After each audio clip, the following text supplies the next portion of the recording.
या कार्यक्रमाचे प्रस्तुत करते ग्रीन हार्वेस्ट. ग्रीन हार्वेस्ट नैसर्गिक पेंडीयुक्त खत, नेचर केअरची युक्ती, रासायनिक खतांपासून मुक्ती. Green harvest. नमस्कार. मुंबई तकच्या वेदर रिपोर्टमध्ये तुमच्या सगळ्यांचं स्वागत आहे. महाराष्ट्रात पुढचे 2 ते 3 दिवस कशा प्रकारचा अलर्ट देण्यात आलेला आहे, कुठे किती पाऊस पडणार आहे आणि त्याचबरोबर हवामान खात्याने कोकणासाठी स्पेसिफिकली काय सांगितलेलं आहे ते आपण या व्हिडिओतनं समजून घेणार आहोत. आता आधी आपण सॅटेलाइट इमेजवरती जाऊन समजून घेऊया की काय नेमकी परिस्थिती आहे आणि कशा प्रकारे वातावरणात आपल्याला बदल होताना दिसतायत आणि नक्की महाराष्ट्रात कुठे कुठे मग अलर्ट देण्यात आलेले आहेत तेही आपण समजून घेणार आहोत.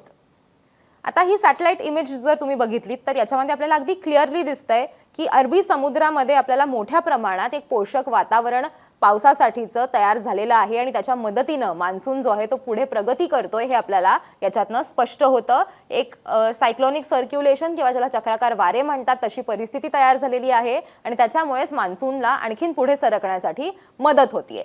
पण या सगळ्यामध्ये आपण जर बघितलं तर फक्त पालघरचा जो भाग आहे आणि मुंबईचा जो भाग आहे इथे मात्र तापमानात आपल्याला प्रचंड वाढ होताना बघायला मिळतेय. म्हणजे तापमान जरी हे 34-35 अंश सेल्सिअस असलं तरी सुद्धा तिथे आपल्याला हॉट आणि ह्युमिड असं क्लायमेट जे आहे ते बघायला मिळतंय. पण त्या व्यतिरिक्त मात्र महाराष्ट्रात सगळीकडे काही प्रमाणामध्ये तापमानात सुद्धा घट होणार आहे आणि त्याचबरोबर पाऊस पडण्याची सुद्धा शक्यता आहे असा अंदाज हवामान खात्याकडनं सध्याच्या घडीला वर्तवण्यात आलेला आहे. आता नक्की काय काय म्हटलेलं आहे ते आपण समजून घेऊया की thunderstorm accompanied with lighting, heavy rain, gusty winds with a speed of 40 to 50 km/h very likely to occur at isolated places in the districts of south Konkan, Goa आणि साऊथ मध्य महाराष्ट्र.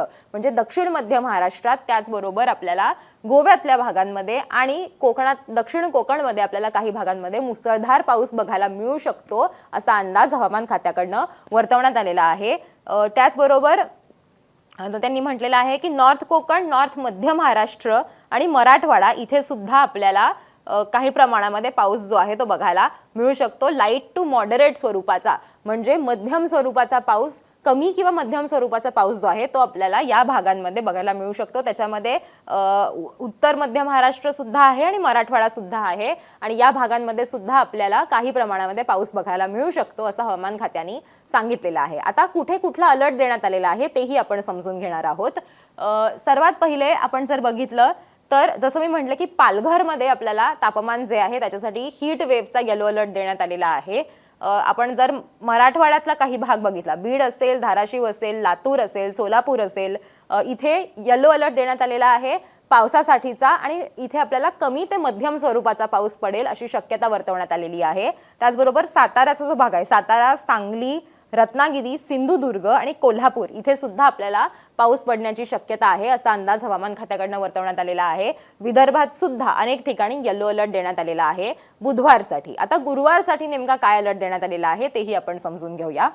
गुरुवारसाठी आपण जर बघितलं तर कोल्हापूरला येलो अलर्ट आहे, साताऱ्याला येलो अलर्ट आहे, त्याचबरोबर बीड, धाराशिवला येलो अलर्ट आहे आणि संपूर्ण आपण जर विदर्भात आपल्याला येलो अलर्ट दिसतोय, फक्त चंद्रपूरमध्ये आपल्याला हीट वेव्हसाठीचा येलो अलर्ट देण्यात आलेला आहे आणि उर्वरित सगळ्या भागांमध्ये पावसासाठीचा येलो अलर्ट देण्यात आलेला आहे. इथे सुद्धा कमी ते मध्यम स्वरूपाचा पाऊस पडण्याची शक्यता हवामान खात्याकडनं वर्तवण्यात आलेली आहे. आता आपल्याला चंद्रपूरमध्येच फक्त हीटवेव्हचा अलर्ट का देण्यात आलेला आहे असा आपण जर विचार केला तर ज्या ठिकाणी तापमान हे प्रचंड प्रमाणात वाढलेलं असतं पण तिथे पाऊस येतो पण तो मोठ्या प्रमाणात येत नाही, तर तिथे आपल्याला हीट वेव्हचा इशारा जो आहे तो देण्यात येतो अनेकदा. कारण त्याचं कारण असं असतं की जमीन जी आहे जी प्रचंड गरम झालेली असते उन्हामुळे, त्याच्यावरती पाऊस पडल्यानंतर ती थंड होते मात्र तो पाऊस इनफ नसतो, तो पुरेसा नसतो आणि त्यामुळे पुन्हा एकदा तापमानात वाढ होते. हे आपण नेहमीच ऑब्झर्व केलेला पॅटर्न आहे आणि तशा प्रकारेच परिस्थिती आपल्याला चंद्रपूरमध्ये सुद्धा बघायला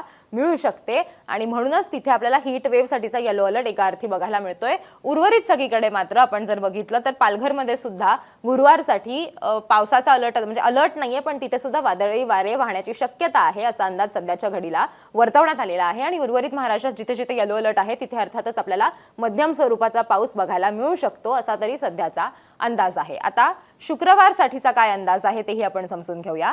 शुक्रवारसाठी आपण जर बघितलं तर बीड, लातूर, धाराशिव, सोलापूर इथे येलो अलर्ट आहे पावसासाठीचा. त्याचबरोबर बुलढाणा, अकोला, वाशिम, यवतमाळ, चंद्रपूर, गडचिरोली, गोंदिया, भंडारा, नागपूर, वर्धा, अमरावती या सगळीकडे पावसासाठीचा येलो अलर्ट देण्यात आलेला आहे. त्याच्यामुळे या सगळ्या भागांमध्ये मध्यम स्वरूपाचा पाऊस पडला तर आपल्याला काही प्रमाणामध्ये दिलासा जो आहे तो मिळू शकतो आणि साधारण 40 अंश सेल्सिअस जे सध्याचं तापमान आहे त्याच्यात जे डिपार्चरचं जे तापमान असेल म्हणजे दिवस संपताना जे एक साधारण 8-8.5 जे तापमान मोजलं जातं त्याच्यात थोडीशी घट होईल आणि त्याचबरोबर पाऊस जर पडला तर अर्थातच लोकांना दिलासा सुद्धा मिळणार आहे. त्याच्यामुळे सध्याच्या घडीला तरी असं वाटतंय की मान्सून ज्या प्रकारे पुढे सरकतोय त्या प्रकारे इतर सगळ्या जिल्ह्यांना सुद्धा आता हळूहळू कोकणासह इतर सगळ्या जिल्ह्यांना सुद्धा हळूहळू आता दिलासा मिळायला सुरुवात होऊ शकते.